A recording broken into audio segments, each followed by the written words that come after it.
अपनी शादी के 9 महीने बाद ही मुझे पता चला कि मैं बाप बन गया हूँ। पर बाप बनने की खबर सुन के मेरे पैरों तले ज़मीन खिसक गए, क्योंकि शादी से लेकर आज तक मैंने अपनी पत्नी को छुआ भी नहीं था। तो मैं बाप कैसे बन गया? जब मेरी शादी हुई तो मैं बहुत खुश था। शादी की पहली रात को अपनी पत्नी सपना को देखकर तो मेरी खुशी का ठिकाना ही नहीं था। पर पहली रात को जब मैं उसके कमरे में गया तो देखा उसकी तबीयत बहुत ज़्यादा ख़राब थी। मैं उससे बहुत प्यार करता था और उसकी तबीयत को देखकर मैंने उसे किसी प्रकार की उम्मीद नहीं रखी। हम दोनों ने कुछ वक्त बातें की और फिर हम दोनों सो गए।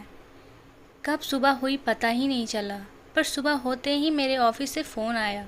इमरजेंसी है, आपको जल्द से जल्द आना होगा। मैं एक आर्मी ऑफिसर था। मैं अपने काम के प्रति वफादार था, इसलिए मैंने यह नहीं देखा कि मैं अपनी नई नवेली पत्नी को सपना को छोड़कर जा रहा हूँ। वह भी समझदार थी, उसने भी मुझे जाने की इजाज़त दे दी। आर्मी ऑफिस जाते ही मैंने ड्यूटी ज्वाइन कर ली। सपना और मेरी फ़ोन पर कम ही बातें हो पाती थी, क्योंकि मुझे ज़्यादा वक्त नहीं मिलता कि मैं घंटे बात कर सकूं। हाँ, दिन में एक दो बार सपना और माँ का हालचाल ले लिया करता था। धीरे धीरे वक्त गुजरते गए और हमारी शादी को 9 महीने गुजर गए। 9 महीने बाद पता चला कि सपना ने एक बेटे को जन्म दिया है। सुनकर मेरे पैरों तले से ज़मीन खिसक गई, बल्कि यूँ कहे कि मेरे जिस्म में जान निकल गई। ऐसा कैसे हो सकता है? जिसने यह खबर मुझे सुनाई थी वो कोई और नहीं बल्कि मेरी बहन सुरभि थी। मैंने उस वक्त किसी से कुछ ना कहा और फ़ौरन नौकरी से छुट्टी लेकर घर के लिए रवाना हो गया।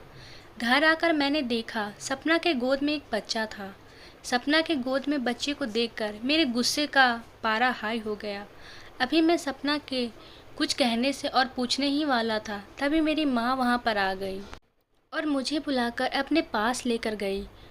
अपने और सपना के बारे में मैं किसी को भी बात बता न कर सपना को शर्मिंदा नहीं करना चाहता था, इसलिए मैंने माँ से कुछ नहीं कहा।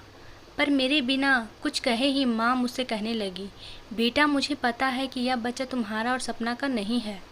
अपनी माँ के मुँह से यह सुनते ही मैं उन्हें हैरत भरी निगाहों से देखने लगा। उन्होंने मुझे कहा, विवेक घबराओ मत, मैं तुम्हें सब कुछ बता दूंगी। बस तुम्हारे बहन और बहनोई अभी आने ही वाले होंगे, तो तुम उन्हें यह जाहिर मत होने देना कि यह बच्चा तुम्हारा नहीं है, बल्कि उनके आते ही तुम इस बच्चे को लाड प्यार दुलार करना, क्योंकि यह बच्चा तुम्हारी बहन और बहनोई गोद लेने चाहते हैं और तुम्हारे बहनोई को पता है कि यह बच्चा तुम्हारा और सपना का है। देखना उन्हें ये बिल्कुल शक ना हो कि यह बच्चा तुम्हारा और सपना का नहीं है, नहीं तो तुम्हारी बहन के ऊपर क़यामत आ जाएगी और इतने दिन की मेहनत बर्बाद हो जाएंगी। अभी माँ मुझसे यही सब बातें कर रही थी, तभी मेरी बहन सुरभि और उसका पति अरविंद हमारे घर पे आ गए। उनके आते ही माँ ने मुझे इशारा किया तो मैं सपना के कमरे में गया और सपना की गोद से उस बच्चे को उठा लिया और उसे दुलार करने लगा।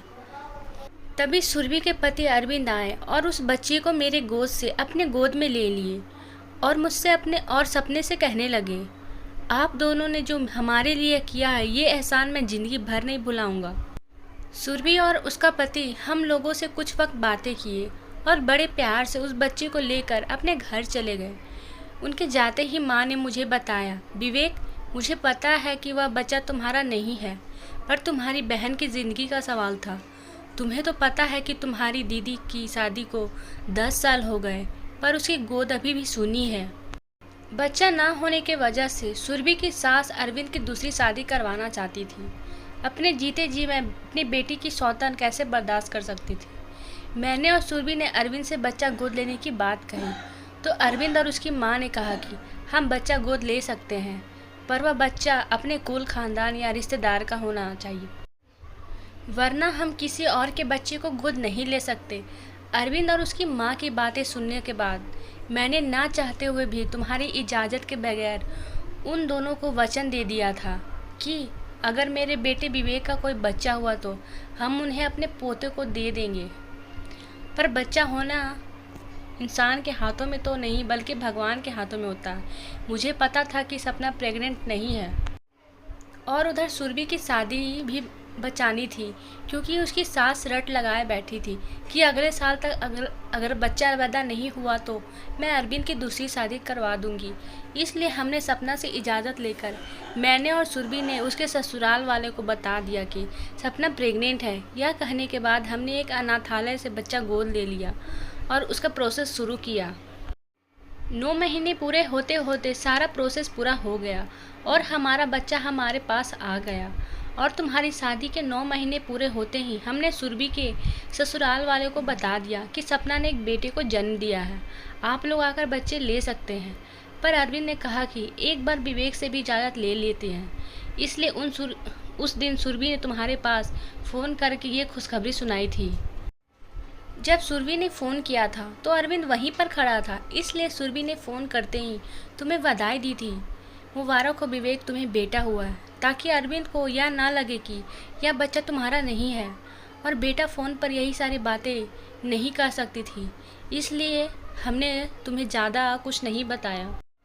बेटा, आज मुझे वचन दो कि तुम अपनी बहन का घर बचाने के लिए यह राज राज ही रहने दोगे। अपनी माँ के मुंह से यह सुनते ही मुझे एक बहुत बड़ी तसल्ली मिली और मैंने माँ से कहा, माँ आप यह कैसी बातें कर रही हैं? भला मैं अपनी बहन का घर क्यों बर्बाद करना चाहूँगा? मैं आपको वचन देता हूँ कि यह बात किसी को नहीं बताऊँगा। माँ से बातें करने के बाद मैं तुरंत सपना के कमरे में गया। सपना बैठी हुई थी, उसे देखकर मेरी आंखों से आंसू आ गए। मैंने कमरे का दरवाज़ा बंद कर और सपना के सामने कान पकड़कर घुटने के बल बैठकर माफ़ी मांगते हुए कहा, सपना मुझे माफ़ कर दो। और कितनी कुर्बानियाँ दोगी?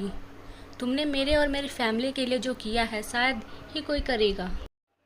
शादी और विदाई के दूसरे दिन ही मैं तुम्हें छोड़कर ड्यूटी पर चला गया था, पर तुमने किसी से कभी कुछ शिकायत नहीं की, बल्कि हंसी खुशी बिना किसी स्वार्थ के तुम मेरे परिवार के साथ अच्छे से रही।